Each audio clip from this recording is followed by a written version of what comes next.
Yes, it does have a very big meaning for me. I've had 4 terrible years, as most of people know. Once, Cliff Richard stood before crowds so vast, they blurred into a single wave of sound.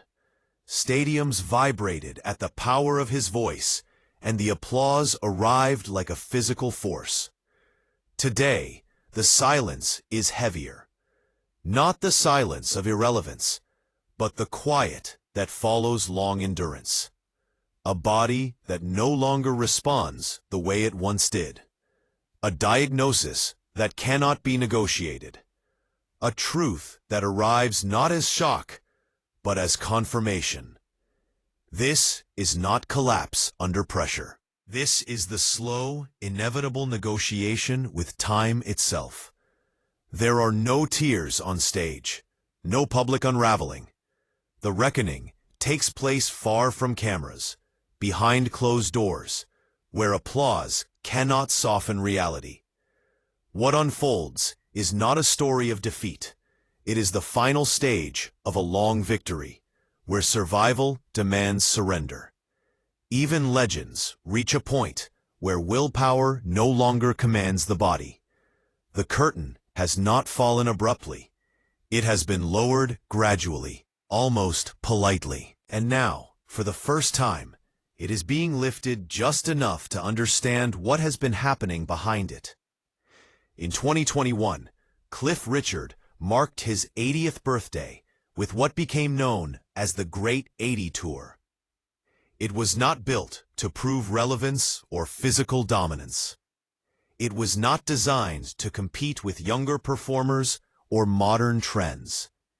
Instead, it functioned as a summary, a living archive. The audience was composed largely of people who had followed him for decades, listeners whose lives had unfolded alongside his music.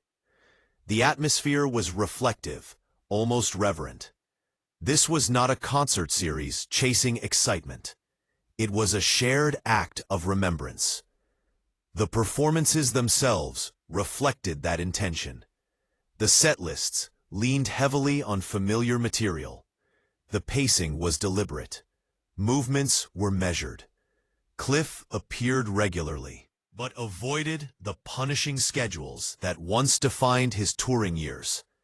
There was no attempt to disguise age or push past physical limits. The shows were restrained by design. They did not ask whether he could still compete. They asked something else entirely. What remains after a lifetime on stage? The tour was met with warmth and commercial success, confirming something Cliff already understood. His value no longer depended on novelty.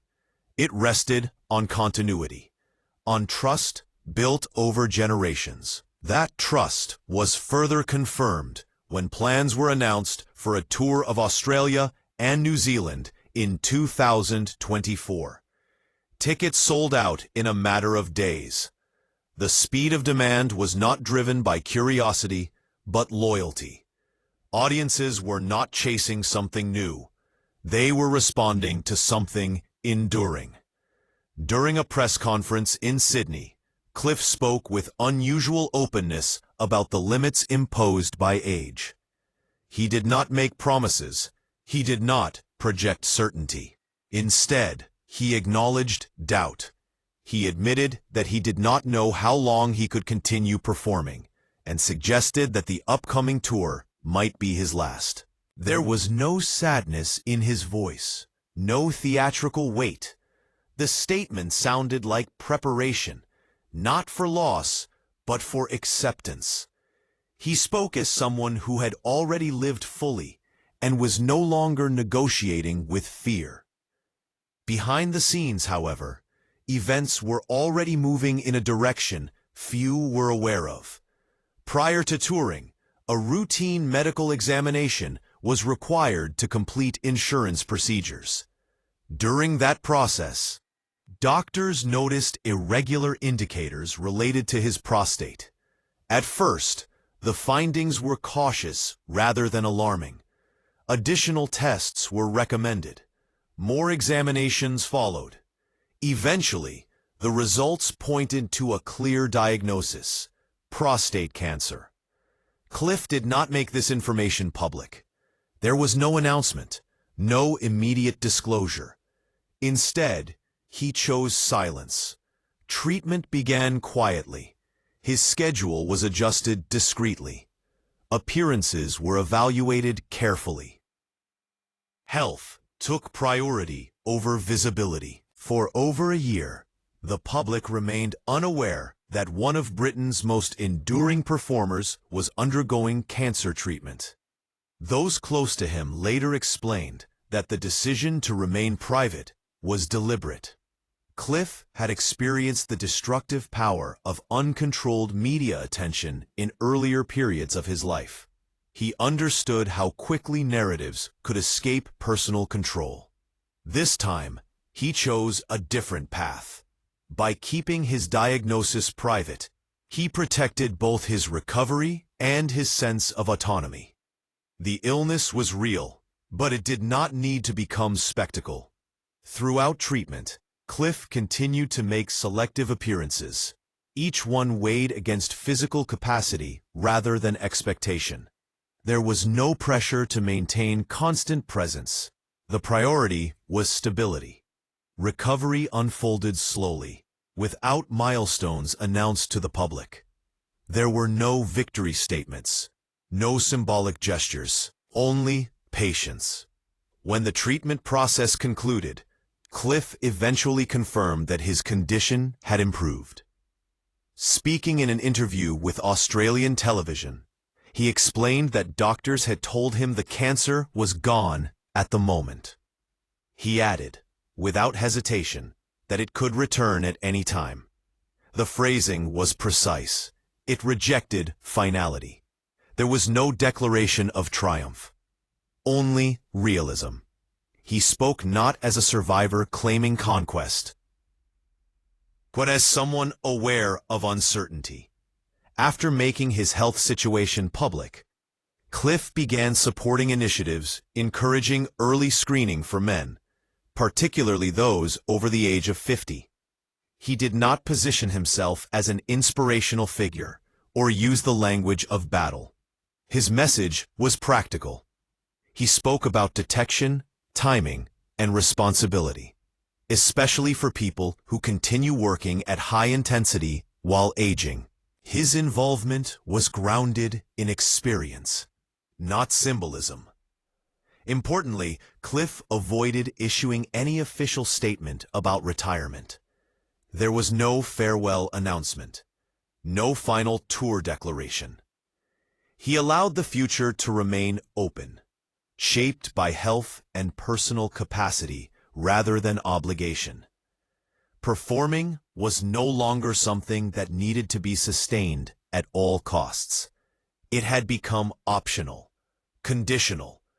Music remained part of his life, but it no longer occupied its center.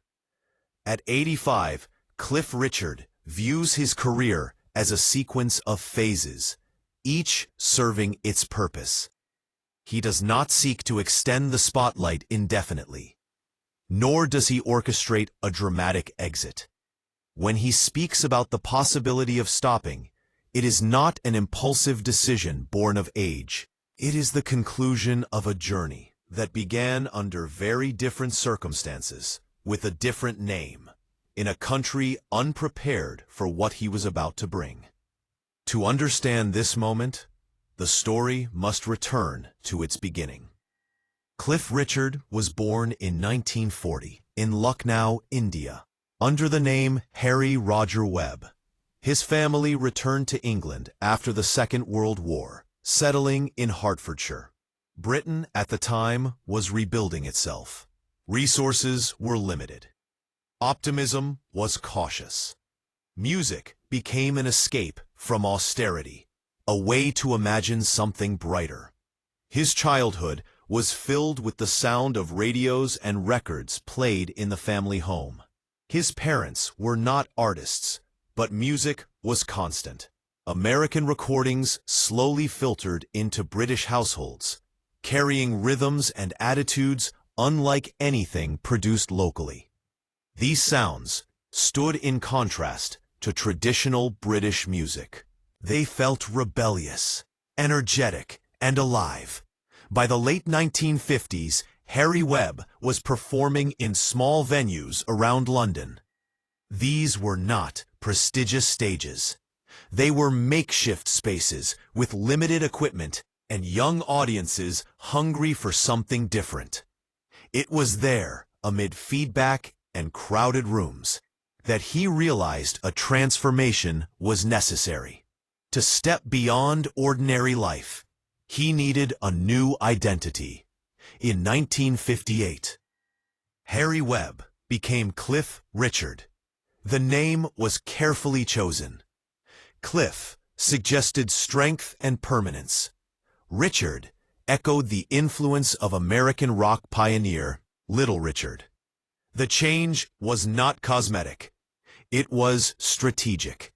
It marked the beginning of an image built intentionally, rather than inherited. As Cliff Richard, he approached young producers searching for a sound that British music had not yet fully embraced. At the time, rock and roll was viewed with suspicion. Radio and television were cautious. The genre was considered disruptive. Then came a song that altered everything.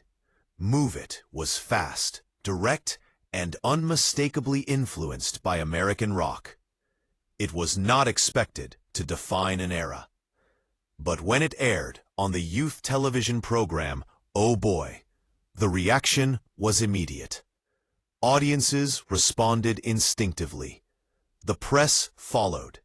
Critics took notice. The name Cliff Richard spread rapidly. Many would later describe Move It as the first British rock and roll song to truly break through to the mass public. It was more than a hit. It was proof that Britain was ready, and Cliff Richard stood at the center of that shift. The success of Move It marked the beginning of a career that would stretch across decades, adapting without disappearing. What followed was not a single peak, but a long plateau of relevance. Cliff Richard became a constant presence, navigating changes in taste, culture, and industry without severing his connection to the audience. While many contemporaries faded, he adjusted, sometimes subtly, sometimes decisively, but always with awareness of his position. Throughout the 1960s and beyond, Cliff's image evolved. The rebellious edge softened. The music broadened. He moved between pop, rock, gospel, and ballads, refusing to be locked into a single category. That flexibility became one of his greatest strengths. It allowed him to age publicly, without being trapped by the expectations of youth. Control became a defining trait. Cliff managed his career with precision, protecting both his work and his private life. That instinct for control would later shape how he handled illness. Long before diagnosis, he understood the cost of exposure. Fame had already taught him that. As years passed, the scale of performances changed, but the connection endured. Cliff was no longer chasing cultural dominance.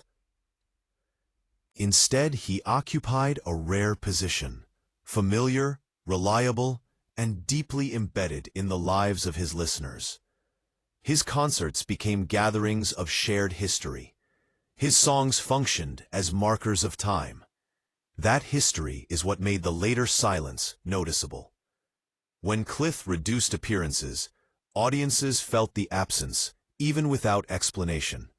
There was no scandal, no public decline, just a gradual withdrawal that mirrored the physical reality he was managing privately. Cancer did not arrive as a dramatic interruption. It arrived as confirmation of what age had already been signaling. The treatment process reinforced something Cliff had begun to accept long before diagnosis. that continuation was no longer guaranteed. That choice mattered more than endurance. When he eventually spoke publicly about his condition, his tone reflected that acceptance.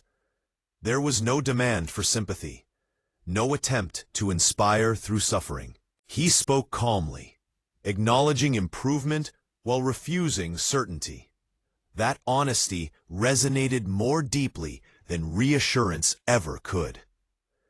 In the time since, Cliff has continued to live without fixed declarations. He has not closed the door on performing, but he no longer holds it open forcefully. Each decision is weighed against health, desire, and meaning. The stage remains available, but it no longer defines him. What makes this moment significant is not the diagnosis alone. It is the way Cliff Richard has chosen to respond to it. By stepping back without spectacle, by allowing silence to replace obligation, by treating legacy not as something to defend, but something already complete. When the curtain finally falls, it will not mark failure. It will mark completion. A life that began in uncertainty, reshaped British music, and endured longer than most careers dare to imagine. Cliff Richard does not need a final performance to be remembered. His presence is already written into the history he helped create. And so, if this is goodbye, it is not tragic in the way audiences expect. It is quiet, measured, honest. A farewell shaped not by applause, but by understanding that even legends are allowed to rest.